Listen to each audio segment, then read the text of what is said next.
Behemoth, crash like an avalanche. I think this is gonna replace Metal Tree Striker, where you hurtle like a missile. You're still gonna hurtle like a missile, but you're gonna do it with ice instead.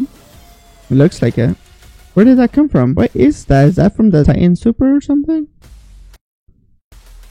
The Titan Super also builds that. In my last video, I took a look at the new Warlock subclass called Shadebinder. I looked at what it has to offer, such as a subclass and the melee. In this video, I'm going to be looking at the Titan U subclass called Behemoth. The information about the Titan U subclass came out today, September 3rd. Let's look at what it has to offer. Behemoth, Titan. The code embraced me, dimming the sounds of battle into reverberant echoes, thin and distant. I flexed my gauntlet and felt the roar of glaciers grinding against the bones of the world. The super is called Glacial Quake. Forge a mighty stasis gauntlet and even the odds, one fist at a time. Slam the gauntlet into the ground, sending shockwaves of stasis crystals that freeze nearby enemies. The melee is called Shiver Strike. Launch towards the enemy. Summon your stasis gauntlet and do what Titans do best, smash. What I'm inferring is when this melee is used on an enemy, and if the enemy is nearby, then this melee will launch you towards that enemy. Basically, it's a long range melee, or it could be a short range melee. Depending the range the melee takes to trigger, because if the melee triggers a long range, it could be really good in PvP. On the other hand, if it triggers a smaller range, it could be bad. I see some similarities between the Behemoth and the Metal Tree Striker. It's essentially the same thing as Metal Tree Striker, with the only difference being that it's with ice and you freeze your opponents instead. I'm excited to try out the new Titan subclass called Behemoth that comes out with the new DLC, Beyond Light. That's all the information we have on the new Titan subclass called Behemoth. That'll be all for this video. Thank you so much for watching, and I'll see you in the next video. Bye!